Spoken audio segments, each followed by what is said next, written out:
What is a submachine gun supposed to look like? Cast away any preconceived notions of firearms design, because this Belgian icon is here to redefine the SMG. Designed in the mid-1980s to meet the new NATO standards for firearm penetration power, the FN P90 is the definitive PDW design from the 1990s, firing a specially designed caliber intended for the new weapon and its sibling handgun. Famous for its alien-looking ergonomics as well as its futuristic and innovative design features, the Belgian-designed icon has been adopted by the special forces and law enforcement units of over 40 nations, becoming a staple of modern counter-terrorist operatives.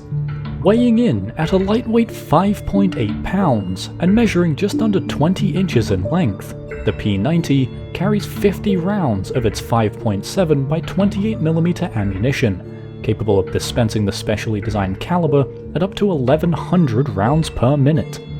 Effective at up to 200 meters, the P90's armor-piercing ammunition travels at 715 meters per second out of unique detachable box magazines. In the post-war world, Belgian firearms manufacturer Fabrique Nationale, or FN Herstal, remained one of the most successful small arms companies in operation. Founded in 1889, FN had become incredibly prominent thanks in no small part to the designs of John Moses Browning, many of which FN would continue to produce long after his death in 1926, and in the years following World War II, in which Browning's designs produced by FN, the Browning automatic rifle, or BAR, and M2 Browning machine gun played a critical role in the hands of American soldiers, would be joined by their ambitious new design, the Fusil Automatique Légère, or FAL battle rifle. Adopted by the majority of NATO members along with dozens of nations across the globe, with the glaring exception of the United States, FN's so-called universal rifle became affectionately known as the right arm of the free world, serving as the Western equivalent to the Kalashnikov rifles adopted by the rival Warsaw Pact. By the mid-1980s, FN's offerings of high-quality military-grade small arms had expanded to include two incredibly successful machine gun designs, the FN MAG General Purpose Machine Gun, adopted by the US as the M240, and the FN Mini-Me, adopted by the US as the M249 SAW, maintaining the near-century-old weapons manufacturer's position as one of the premier weapons producers in the world. However, the Belgian manufacturer was yet to crack the submachine gun market, opting to produce the Israeli Uzi and Italian Beretta M12 under license, but a new NATO request for weapons to potentially replace the 9mm submachine guns and handguns in service with them would change that. Until the late 1980s, Heckler & Co. had dominated the submachine gun market with their phenomenal MP5 design, in production since the late 1960s and popularized with its use with the SAS in the infamous Iranian embassy siege in 1980, but the submachine gun as a whole was in danger of becoming obsolete.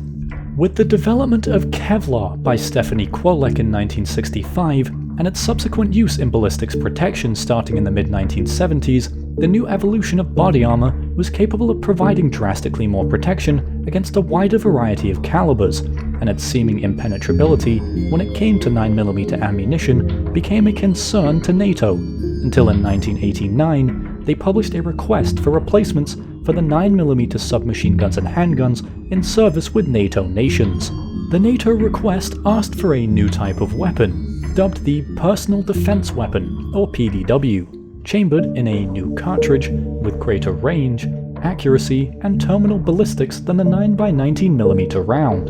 along with an accompanying handgun chambered for the same ammunition.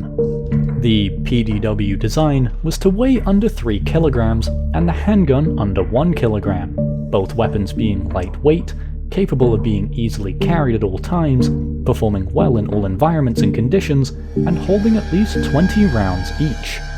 Firearms designers Jean-Paul Denis and Marc Newforge at FN would develop the 5.7 by 28mm round known as the SS90, and would begin working on chambering the prototype Project 9.0 submachine gun that had been in development since 1986 for the newly developed ammunition, with René Predazza patenting a top-mounted horizontal magazine in 1989, this being the iconic magazine incorporated into the new PDW. Not much is publicly known about the full design process of the Project 9.0 weapon, but the new firearm would be built from the ground up, designed to be a high-capacity Bullpup PDW using Predazza's top-mounted magazine patent in order to keep the weapon compact, along with making the design completely ambidextrous and using impact-resistant polymers to build the frame in order to keep weight low.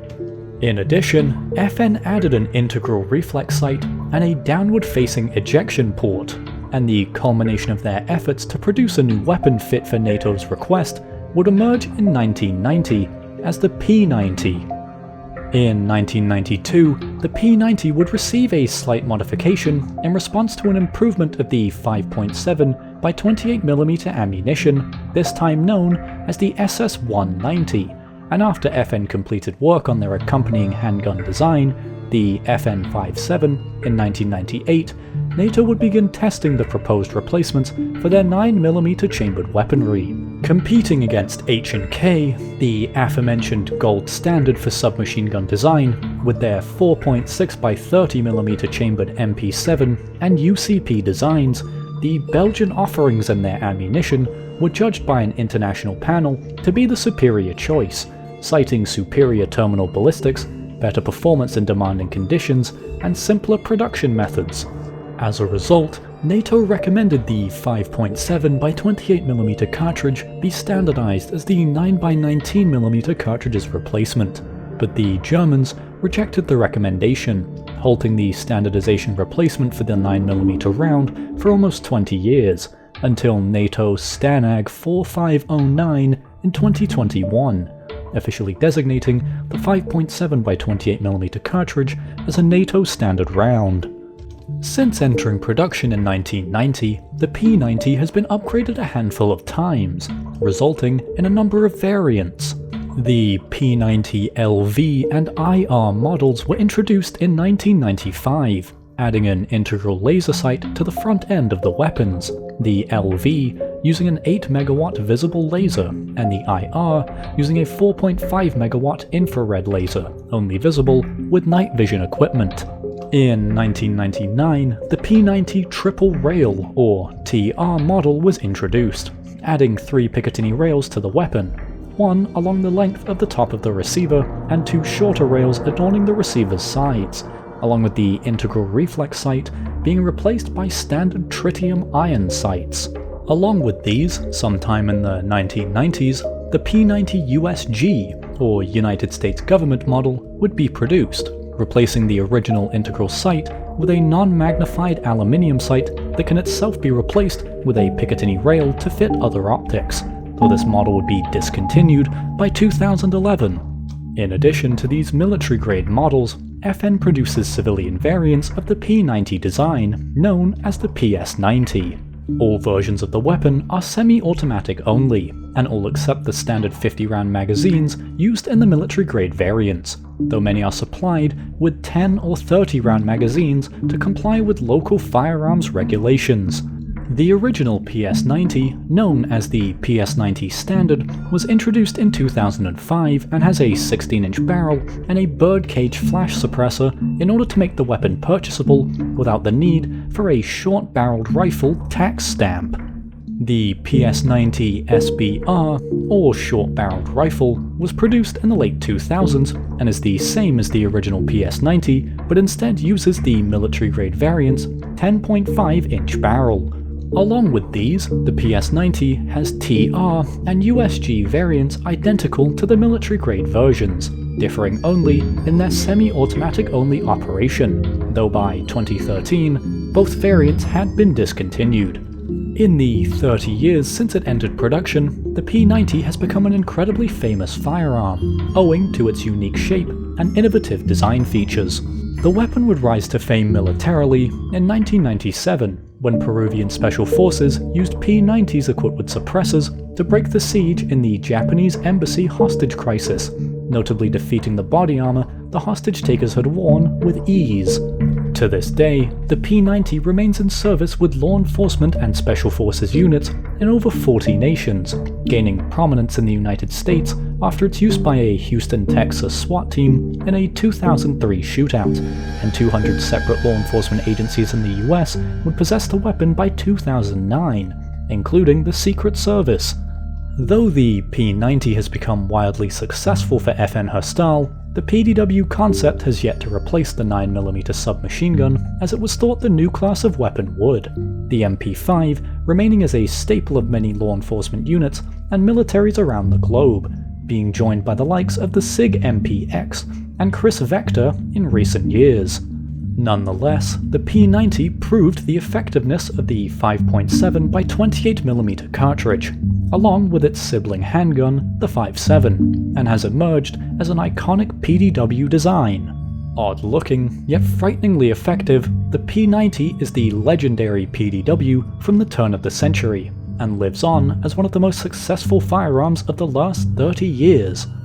Thank you so very much for watching these videos. Please like and subscribe and comment below what you'd like to see me cover next.